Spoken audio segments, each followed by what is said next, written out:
السلام علیکم۔ آج منگل ہے، مئی کی 26 تاریخ۔ میں ہوں خالد حمید، خبروں کے ایک بلیٹن کے ساتھ۔ سعودی عرب میں آج حج کا سب سے اہم رکن وقوف عرفات انتہائی عقیدت و احترام کے ساتھ ادا کیا جا رہا ہے۔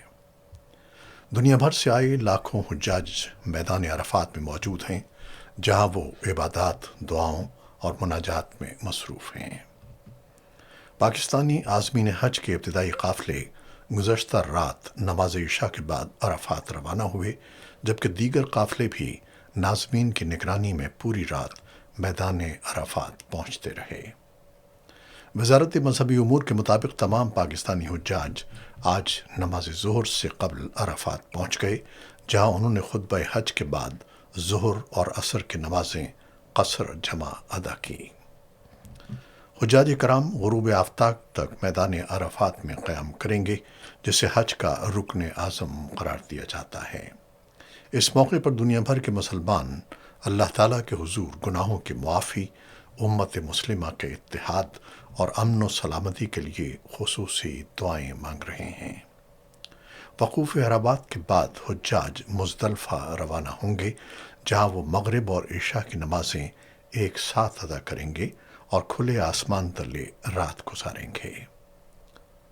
10 ذو الحجہ کو حجاج جمرات میں شیطان کو کنکریاں مارنے، قربانی کرنے، حلق یا قصر کروانے اور طواف زیارت کی ادائیگی کے بعد دوبارہ منی واپس جائیں گے۔ اس موقع پر مسجد نمرہ میں خطبہ حج دیتے ہوئے امام مسجد نبی صلی اللہ علیہ وآلہ وسلم عبد الرحمن حذیفی نے مسلمانوں کو توحید، تقوی، صبر اور اتحاد کا پیغام دیا۔ انہوں نے کہا کہ اللہ کے سوا کسی کی عبادت نہ کی جائے اور ہر حال میں صرف اللہ سے ڈرا جائے۔ امام عبد الرحمن الحذیفی نے اپنے خطبے میں زور دیا کہ مسلمان مشکلات میں صبر کا دامن نہ چھوڑیں، کیونکہ اللہ تعالیٰ نے صبر کرنے والوں کے لیے عظیم اجر کا وعدہ فرمایا ہے۔ انہوں نے کہا کہ سچائی، عبادت، ذکر الہی اور باہمی اتحاد اسلامی تعلیمات کا اہم حصہ ہیں، جبکہ جھوٹ، ظلم اور ناشکری انسان کو اللہ کی نعمتوں سے محروم کر دیتے ہیں۔ انہوں نے حجاج کرام کو ہدایت کی کہ وہ حج کے دوران ہر قسم کے جھگڑے اور اختلاف سے بچیں اور ایسے اعمال سے گریز کریں جو امت مسلمہ کی وحدت کو نقصان پہنچا سکتے ہیں۔ خطبے کے اختتام پر امت مسلمہ، فلسطین اور دنیا بھر کے مسلمانوں کے لیے خصوصی دعائیں کی گئیں۔ خطبہ حج کے بعد مسجد نمرہ میں لاکھوں حجاج نے ظہر اور عصر کی نمازیں ایک ساتھ ادا کیں، جبکہ میدان عرفات میں روحانی مناظر اور دعاؤں کا سلسلہ جاری رہا۔ اور اب دوسری خبریں۔ ایران اور امریکہ کے درمیان کشیدگی ایک بار پھر شدت اختیار کر گئی ہے، جہاں ایرانی پاسداران انقلاب نے دعویٰ کیا ہے کہ اس نے ایرانی فضائی حدود میں داخل ہونے والے امریکی MQ-9 ریپر ڈرون کو مار گرایا ہے۔ ایرانی میڈیا کے مطابق ڈرون کے ساتھ ساتھ ایک امریکی F-35 جنگی طیارے پر بھی فائرنگ کی گئی۔ ایران نے خبردار کیا ہے کہ جنگ بندی کی کسی بھی خلاف ورزی کا سخت اور فیصلہ کن جواب دیا جائے گا۔ دوسری جانب امریکی سینٹرل کمانڈ سینٹکام نے تصدیق کی ہے کہ جنوبی ایران میں فضائی حملے کیے گئے ہیں، جنہیں امریکہ نے خود دفاعی کارروائیاں قرار دیا ہے۔ ان حملوں میں ڈرون لانچنگ تنصیبات اور بارودی سرنگیں بچھانے والی ایرانی کشتیوں کو نشانہ بنایا گیا۔ امریکی فوج کا کہنا ہے کہ وہ جنگ بندی کے دوران تحمل کا مظاہرہ کرتے ہوئے اپنی افواج کے دفاع کے لیے اقدامات جاری رکھیں گے۔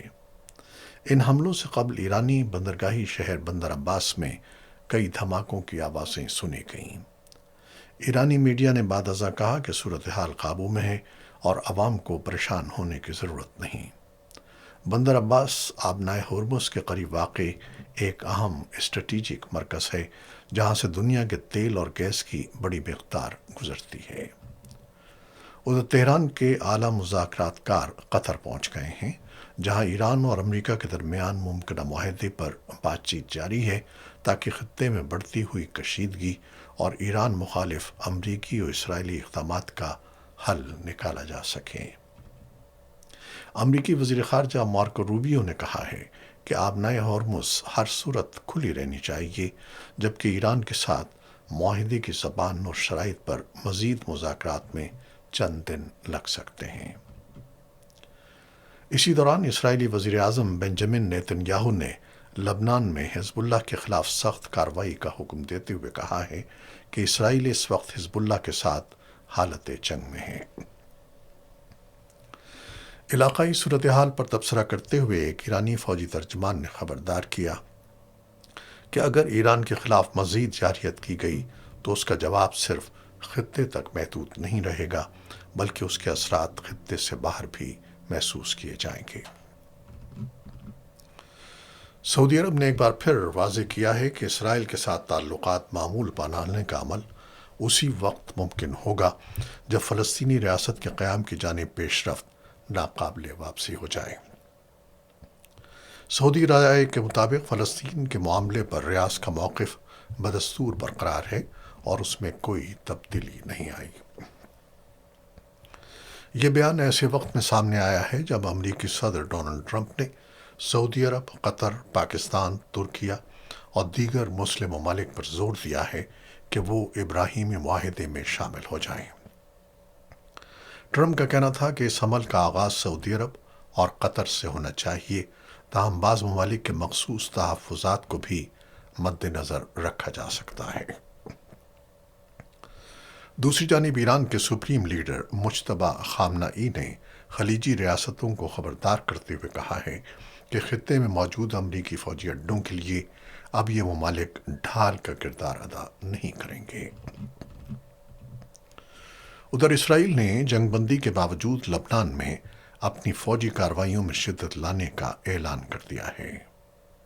اسرائیلی وزیر اعظم بنجامن نیتن یاہو نے کہا ہے کہ حزب اللہ کے خلاف حملے مزید بڑھائے جائیں گے۔ ان کے مطابق اب تک 600 سے زائد جنگجوؤں کو ہلاک کیا جا چکا ہے، لیکن اسرائیل اب کارروائیوں کو مزید سخت بنا رہا ہے۔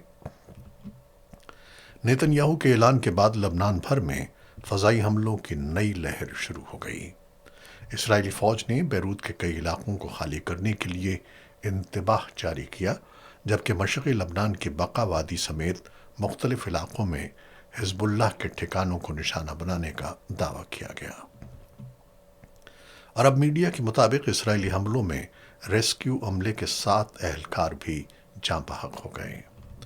لبنان کی قومی خبر رساں ایجنسی کے مطابق قصبے مشغر پر رات گئے ہونے والے اسرائیلی حملے میں کم از کم 12 افراد شہید ہوئے۔ اسرائیلی فوج نے جنوبی شہر نباتیہ کے تقریباً 80,000 رہائشیوں کو بھی علاقہ خالی کرنے کا حکم دیا ہے، جس سے بیروت تک حملوں کے پھیلنے کے خدشات بڑھ گئے ہیں۔ غزہ میں بھی اسرائیلی حملے جاری ہیں۔ وسطی غزہ کے مغازی پناہ گزین کیمپ پر ڈرون حملے میں کم از کم 5 افراد شہید ہو گئے، جبکہ خان یونس کے قریب ایک گاڑی کو نشانہ بنانے سے 2 فلسطینی شہید اور متعدد زخمی ہو گئے۔ فلسطینی خبر رساں ادارے وفا کے مطابق اسرائیلی فضائی کارروائیوں میں ہلاکتوں کی تعداد مسلسل بڑھ رہی ہے، حالانکہ اکتوبر سن 2025 کی جنگ بندی اب بھی رسمی طور پر برقرار ہے۔ ادھر ایران نے اسرائیل کے لیے مبینہ جاسوسی کے الزام میں غلام رضا خانی شیخ اب نامی شخص کو پھانسی دے دی ہے۔ ایرانی خبر رساں ایجنسی تسنیم کے مطابق سپریم کورٹ کی جانب سے سزا برقرار رکھنے کے بعد اس پر عمل کیا گیا۔ ایران میں فروری سن 2025 کے بعد سے اسرائیل کے لیے جاسوسی کے الزام میں متعدد افراد کو سزائے موت دی جا چکی ہے، جبکہ انسانی حقوق کی تنظیموں نے ان پھانسیوں پر شدید تنقید کی ہے۔ لندن کے میئر صادق خان نے امریکی ٹیکنالوجی کمپنی پالنٹیئر کے ساتھ میٹروپولیٹن پولیس کا تقریباً 5 کروڑ پاؤنڈ کا معاہدہ روک دیا ہے۔ پالنٹیئر پر الزام ہے کہ وہ اسرائیل کو ایسی مصنوعی ذہانت اور نگرانی کی ٹیکنالوجی فراہم کر رہا ہے جو غزہ میں مبینہ انسانی حقوق کی خلاف ورزیوں میں استعمال ہو رہی ہے۔ میئر صادق خان کے مطابق اس معاہدے میں عوامی فنڈز کے استعمال سے متعلق قواعد کی واضح اور سنگین خلاف ورزیاں سامنے آئی ہیں۔ ان کا کہنا تھا کہ لندن کے شہری چاہتی ہیں کہ سرکاری وسائل صرف انہی کمپنیوں پر خرچ کیے جائیں جو شہر کی اقدار اور انسانی حقوق کے اصولوں سے مطابقت رکھتی ہیں۔ میڈیا رپورٹس کے مطابق میٹ پولیس والنٹیئر کے اے آئی سسٹم کو جرائم کی تحقیقات میں انٹیلیجنس تجزیے کو خودکار بنانے کے لیے استعمال کرنا چاہتی تھی۔ تاہم پولیس حکام کا موقف ہے کہ عملے کی کمی اور بڑھتے ہوئے دباؤ کے باعث جدید ٹیکنالوجی کا استعمال ناگزیر ہو چکا ہے تاکہ مؤثر انداز میں فرائض انجام دیے جا سکیں۔ ادھر روس نے یوکرین کے دارالحکومت کیف پر ممکنہ بڑے حملے کی تیاری شروع کر دی ہے۔ غیر ملکی خبر رساں اداروں کے مطابق روسی وزیر خارجہ نے امریکی سفارتکاروں، غیر ملکی شہریوں اور یوکرینی عوام کو خبردار کیا ہے کہ وہ جلد از جلد کیف اور فوجی تنصیبات کے اطراف سے دور ہو جائیں۔ چند روز قبل روس نے کیف اور اس کے نواحی علاقوں پر ڈرونز اور میزائلوں سے شدید حملے کیے تھے، جن میں اوریشنک ہائپر سونک میزائل بھی استعمال کیا گیا۔ ان حملوں کو 4 سال سے جاری جنگ کے دوران کیف پر ہونے والی شدید ترین بمباری میں شمار کیا جاتا ہے۔ ادھر روس اور امریکہ کے وزرائے خارجہ کے درمیان ٹیلی فونک رابطہ بھی ہوا ہے، جس میں یوکرین جنگ اور ایران کی صورتحال پر تبادلہ خیال کیا گیا۔ وزیر اعظم شہباز شریف کے حالیہ دورہ چین کے بعد پاکستان اور چین نے ایک مشترکہ اعلامیہ جاری کیا ہے۔ وزیر اعظم شہباز شریف نے 23 سے 26 مئی تک چین کا سرکاری دورہ کیا، جہاں انہوں نے چینی صدر شی جن پنگ اور وزیر اعظم لی شیانگ سے ملاقاتیں کیں۔ اس موقع پر دونوں ممالک کے درمیان سفارتی تعلقات کے 75 سال مکمل ہونے کی تقریبات بھی منعقد ہوئیں۔ مشترکہ اعلامیہ میں پاکستان اور چین نے افغانستان کے معاملے پر قریبی رابطہ برقرار رکھنے اور دوطرفہ اسٹریٹجک تعاون مزید مضبوط بنانے پر اتفاق کیا۔